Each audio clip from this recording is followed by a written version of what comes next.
bombastic side eye, criminal offensive side eye.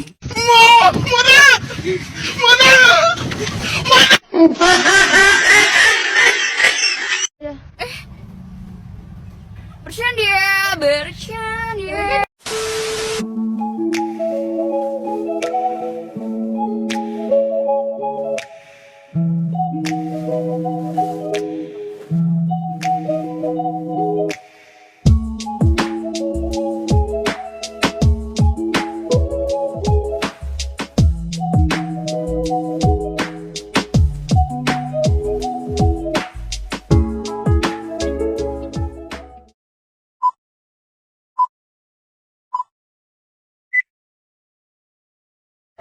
Assalamualaikum warahmatullahi wabarakatuh.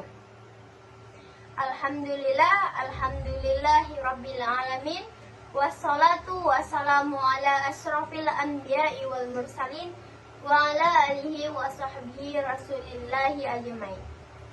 Puji dan syukur marilah kita panjatkan atas kehadirat Allah Subhanahu wa taala yang mana telah memberikan rahmat, nikmat serta karunia-Nya sehingga pada hari ini kami bisa membuat resum tugas natural.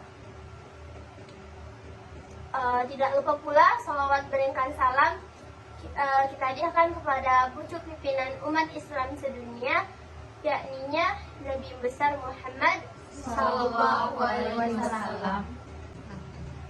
Baiklah, izin memperkenalkan diri. Kami dari kelas IPA A dengan saya Nadia Mustika Ayu dengan NIM 23231017.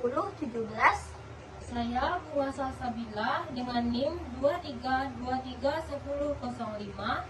Saya Andi Amelia dengan NIM 23231003. Saya Dini Diandra dengan NIM 23231006.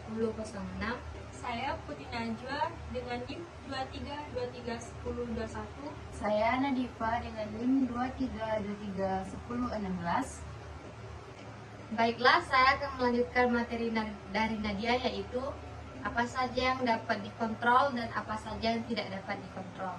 Yang dapat dikontrol itu seperti sikap.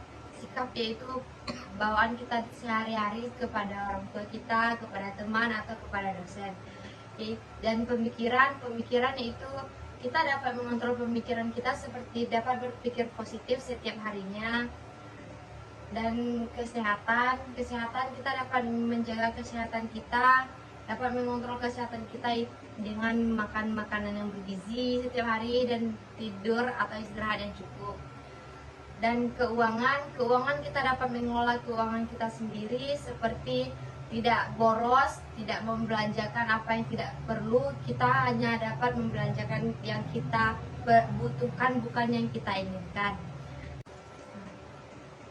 Dan selanjutnya, hal yang tidak dapat kita kontrol, yaitu seperti masa lalu. Kita tidak dapat berubah masa lalu kita. Dan penilaian orang terhadap kita. Penilaian orang terhadap kita itu kita tidak bisa mengontrol orang tentang pemikirannya kepada kita. Karena orang itu memiliki pikirannya sendiri dan kita juga memiliki pikiran kita sendiri. Dan kita hanya dapat untuk menutup telinga kita, bukan untuk menutup mulut orang lain. Baiklah, materi selanjutnya yaitu 3 poin akhlak mulia. Yang pertama, tidak mengganggu orang lain. Jika kita tidak bisa menolong mereka, kita juga tidak harus mengganggu mereka, seperti membuli, mencaci maki, dan lain-lain. Yang kedua yaitu suka menolong. Kita sebagai guru juga harus bisa membantu anak-anak didik kita supaya bisa paham materi yang kita ajarkan. Nah, tidak hanya itu, sebagai seorang guru, contohnya ketika ada rekan kita yang tidak bisa atau berhalangan hadir, kita juga bisa membantu atau mengisi jam rekan kita tersebut. Yang ketiga yaitu berwajah ceria atau optimis. Senyum adalah ibadah. Dari situ kita bisa belajar kalau kita tersenyum kepada orang lain atau seperti kita mengajar dengan ceria kepada anak didik kita akan dapat menyerap pelajaran dengan cepat. Baiklah, untuk contoh lainnya ada memberikan nasihat kepada anak didik yang melakukan kesalahan. Nah, di sini peran guru adalah ketika salah satu peserta didik kita mengalami permasalahan, sebaiknya kita itu menasihati dengan baik, lemah lembut, supaya mereka tidak merasa bahwa mereka itu dihakimi, dan bertujuan untuk supaya mereka lebih baik ke depannya. Baiklah, di sini saya akan menjelaskan apa sih tugas dan kewajiban guru tersebut.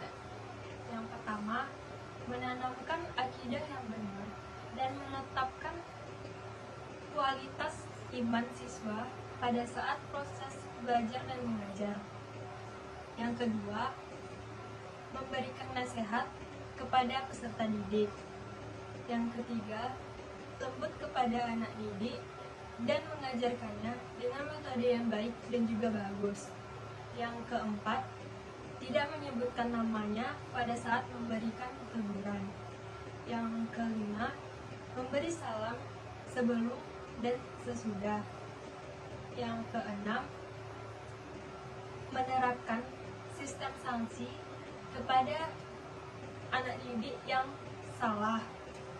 Yang ketujuh, memberikan penghargaan kepada anak didik tersebut. Contoh dari yang dijelaskan oleh Fuki Najwa tadi adalah yaitu dengan memberikan beberapa hadiah kepada peserta didik yang mendapatkan penghargaan, kayak mengapresiasikan peserta didik dalam bidang yang ditentukan. Dan materi selanjutnya yaitu, jadi teman-teman semuanya, setiap individu memiliki kemampuan untuk memimpin diri mereka sendiri dalam bidang yang mereka pilih. Baiklah, materi selanjutnya yaitu life mapping mahasiswa pendidikan. Pertama-tama, kita harus mengetahui apa itu life mapping. Life mapping merupakan rencana garis besar yang berisikan apa tujuan kita selanjutnya. Dalam konteks kuliah, life mapping sangat bermanfaat bagi mahasiswa untuk menentukan apa tujuan yang diinginkan dalam tiap semester selama menjalankan masa studi di universitas.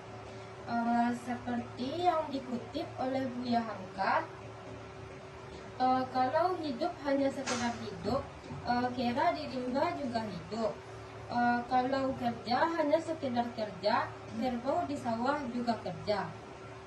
Jadi maksudnya yaitu setiap apa yang kita lakukan harus mempunyai tujuan dan terarah ke arah yang lebih baik.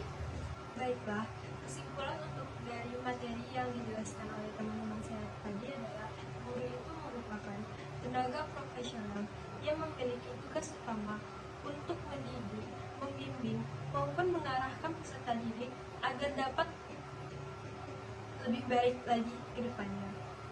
Dan seorang guru itu harus memiliki akhlak yang baik dan terpuji, yang mana akhlaknya itu bisa ditiru atau dicontoh oleh para siswanya. Baiklah, hanya itu materi dari kami. Kami mohon maaf jika ada kesalahan, baik itu dari materi, pengucapan kalimat dari kami, dan hal-hal lainnya. Kami mohon maaf. Kami akhiri dengan wassalamualaikum warahmatullahi wabarakatuh.